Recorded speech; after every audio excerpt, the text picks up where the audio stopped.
കാരണം ഞങ്ങൾ നേരെ നോക്കിയപ്പോൾ എരിവും പുളിയുടെയും ബോർഡൊക്കെ ഒന്ന് കണ്ടപ്പോൾ തന്നെ മനസ്സിലൂടെ നല്ല കുളിരായി ഗൈസ്. കാരണം ഞങ്ങൾ അവിടെ എത്തിയപ്പോൾ തന്നെ ഞങ്ങൾ ഓർഡർ ചെയ്ത് അവിടുത്തെ സ്പെഷ്യലായ തണുത്ത ഒരു കുടം കള്ളായിരുന്നു. അതിങ്ങനെ ഗ്ലാസ്സിൽ ഒഴിക്കണ നേരം കൊണ്ട് അമ്മൂസും പൊന്നൂസും കൂടിയിട്ട് ഫുഡ് ഐറ്റംസ് ഒക്കെ കൊണ്ട് ഓർഡർ ചെയ്തു. ഓരോന്നോരോന്നായി എത്തുമ്പോഴേക്കും അമ്മൂസും നാരങ്ങയൊക്കെ പിഴിഞ്ഞ് അങ്ങോട്ട് സെറ്റാക്കി എടുത്തു എല്ലാ ഡിഷും.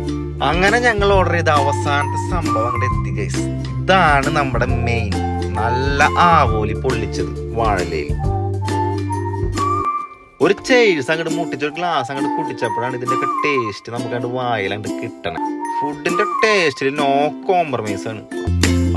ആ ആവോലി കണ്ടിട്ട് മറച്ചിടും എൻ്റെ സാറേ, ഏതായിരുന്നു സാധനം എന്നറിയും. അങ്ങനെ കള്ളും കഴിഞ്ഞ് ഫുഡും കഴിഞ്ഞ് വയറെ കണ്ട് ഒഴിഞ്ഞിട്ട് ഞങ്ങൾ പുറത്തിറങ്ങി. കുറച്ച് എരിവുള്ള കാര്യം കൊണ്ട് 2 ഐസ്ക്രീം വാങ്ങി കഴിച്ചു. പേര് എരിവും പുളിയാണല്ലോ.